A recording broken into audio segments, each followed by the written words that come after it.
The wheel was invented a long time ago, but we're way behind. Hi, my name is Jan Velkovsky.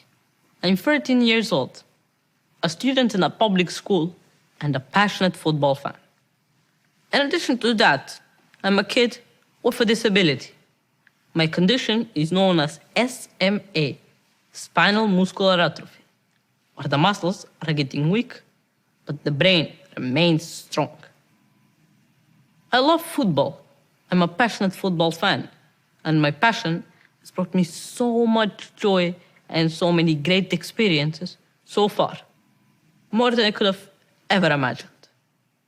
For example, I was offered to join a brilliant campaign by the UEFA, that is, the Union of European Football Associations, to raise awareness about equality and access issues, which meant, among other things, I got the honor of public recognition, a public space, and I got an opportunity to meet several famous players who are my heroes. I have also had the opportunity to speak at the General Assembly of the United Nations in New York as part of the World Children's Day celebration in 2019. These are just a few of the amazing moments I've been able to do. But the thing is, it's not just a coincidence or simple luck that this happened to me.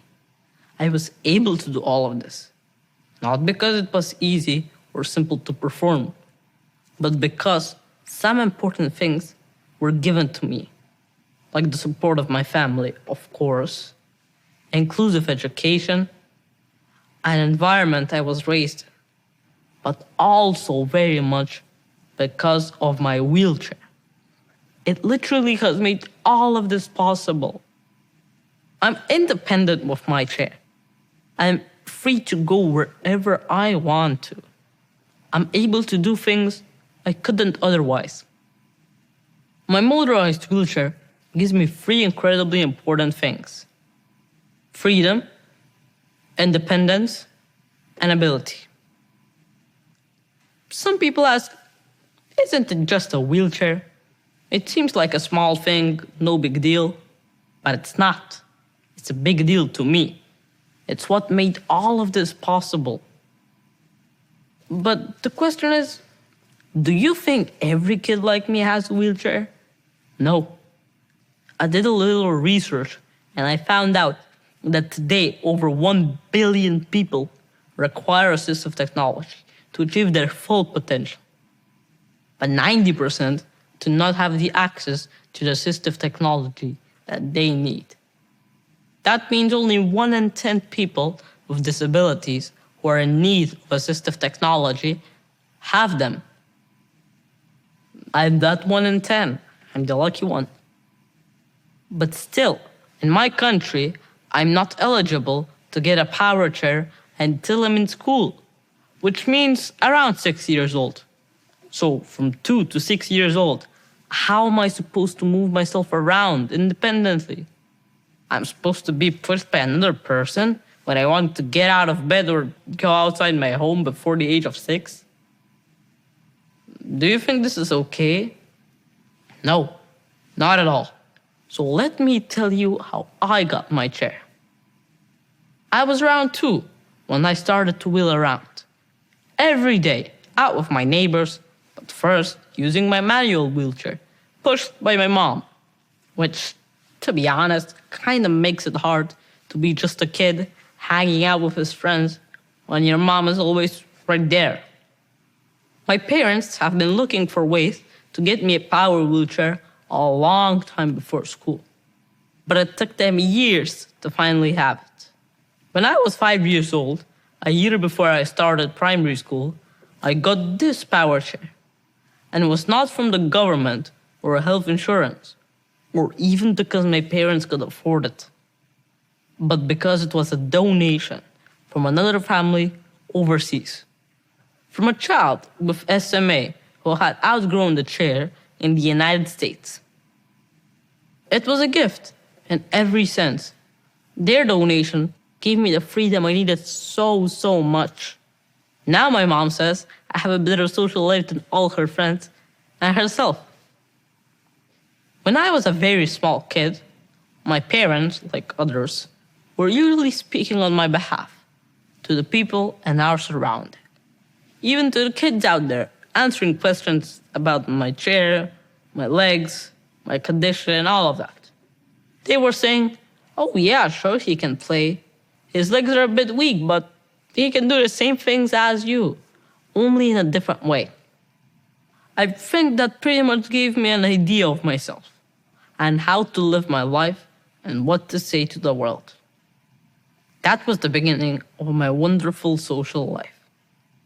Later, in kindergarten, I was able to drive my power chair freely and enjoy life. By the age of 10, I knew how to keep myself safe, so I just needed a bit of assistance for transfers and books. Otherwise, I was independent and so happy going everywhere with my friends. I have wonderful friends from my school and my neighborhood. I really enjoy spending time with them. But can you imagine how my childhood would look like without my power chair? I cannot. I'm forever grateful to the family that donated my power chair. But my freedom and independence and ability should not depend on luck or charity. No one should be. This assistive product needs to be available to everyone who needs it. By the age of 2, most children are able to walk on their own. Those children who have some sort of disability and can't walk, they should be given an AT, an assistive technology, in order to move. If they have a proper wheelchair from the early age, they will have a great opportunity to discover the world around them. Freedom of movement, no matter on legs or on wheels, is a human right, which means policymakers have to provide what children with disabilities need in order to move. It's about being able to go to the park to play, go to school, go to work, really everything. This chair is my legs. This chair is my life.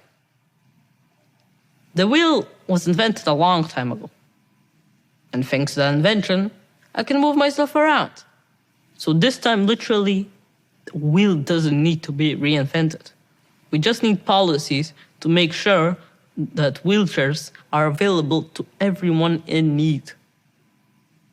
But it's not only just the wheelchair. We also need physical infrastructure. For example, ramps, elevators, roads without obstacles, accessible transportation, school buses, so our environment becomes more accessible for all. We live in a society that is not giving enough support to fulfill the potential of young people with disability. Like me. We need to think about how to change that at a global level.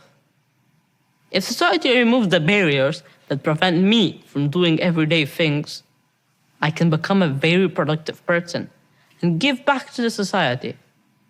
I have so much to contribute with my intellect, my brain. I believe I can become a lawyer or an architect, whatever I want to. Also, I'm an excellent football coach and a strategist, so I have that to contribute too. I have so many things I can do to help my community, my country, and the world. We may think of that as a mutual benefit. How, you may ask? Let me tell you how I see it. An able body doesn't give you a direct path to a happy life. A person able to walk still needs help with other things that I can do well. So for example, for me, helping a friend on a math test is the same as him helping me with my backpack. I don't see a difference. He's struggling, I'm struggling. He's good with his strong hands, I'm good with my strong knowledge. We're helping each other. That's what friends do, and that's what societies should do. Once, I was out with my friends, and an old man approached me and started a very nice and polite conversation by simply asking me first, "What is your condition?" I felt deeply touched by the honesty and simplicity of his question.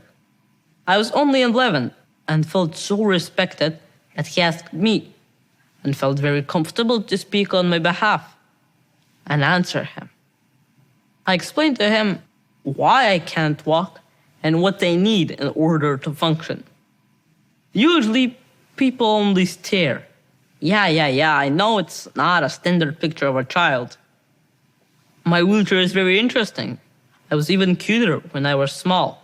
But still, it's not comfortable when people stare. It's better not to stare, but to care. If you see a wheelchair user, rather than staring and wondering about them, look around and see if there's something you can do to help.